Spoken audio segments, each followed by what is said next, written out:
Hello mga kaibigan, mga kapatid. Tuloy-tuloy lang tayo sa ating pagninilay. Narito naman ang inyong lingkod, Father Bob, isang paring Carmelita. Purihin natin si Jesus, Maria at Jose. Ngayon ay araw ng Biyernes at nasa ikawalong araw na tayo sa buwan ng Mayo, 2025. Ang ating ibanghilyo sa araw na ito ay babahagi sa atin ni San Juan, Kapitulo 6, versikulo 52 hanggang 59. Halos 3 araw na ang ating mga pagbasa, lalong-lalo na ang ating ebanghelyo ay tuloy-tuloy lang, no? Ipinagpatuloy lang. At dito ay sinasabi sa atin na si Jesus ay talagang gumagawa ng paraan upang maipadaman niya, imapaabot at mabigyan ng pag-asa ang lahat ng mga tao na nakikinig sa kanyang pamamahayag. Dito sinabi niya uli, sabi niya, siya ang buhay at nagbibigay lakas sa mga naniniwala sa Kanya.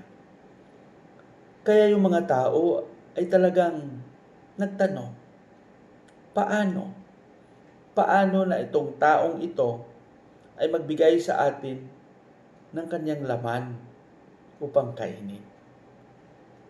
Sa muli, hindi ito masyadong naunawaan ng mga iilan. Kaya ipinakita ito ni Jesus noong nagtipon ang kanyang mga alagad sa huling hapunan. Kinuha niya ang tinapay at sinabi, kunin niyo ang tinapay na ito. Ito ang aking katawan. Pangalawa, nang kinuha niya yung kalis, sinabi niya rin, ito ang aking dugo. Hindi niya sinabi na ito ay simbolo ng kanyang katawan o simbolo ng kanyang dugo.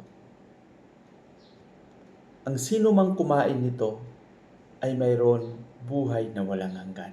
Kaya para sa akin, napakapalad nating mga Katoliko Kristiyano na ipinagpatuloy natin ito, yung pagdiriwang ng banal na hapunan sa banal na misa sa Eucharistia. Sa bawat pagdalo natin ng pagdiriwang na ito, ay tinatanggap natin si Jesus na siyang buhay na buhay doon mismo sa sakramento ng komunyon sa tinapay na ating tinanggap. At hinahamon tayo na sa pagtanggap natin sa Kanya, ay maisabuhay natin si Jesus sa pang-araw-araw natin na ginagawa. Kung siya nga talaga ang nagbibigay lakas sa atin, paano natin ito maipakita? Sana ang lahat ay hindi lang manatili sa ating isipan, sa ating puso, o sa ating mga bibig, kundi yung patuloy na paghamon sa atin kung paano natin ito maisabuhay. Pagpalain nawa tayo ng Panginoon sa ating panalangin sa ngalan ng Ama, ng Anak at ng Espiritu Santo. Amen. Panginoong Hesus, Ikaw nga ang aming lakas, Ikaw ang aming buhay. Gabayan mo kami sa aming pang-araw-araw na ginagawa, lalong-lalo na sa panahon na kami ay nanghihina. Ikaw mismo ang nakakaalam kung paano namin binibigyang pansin ang aming paniniwala sa iyo, na kahit minsan hindi kami bumitaw at kahit minsan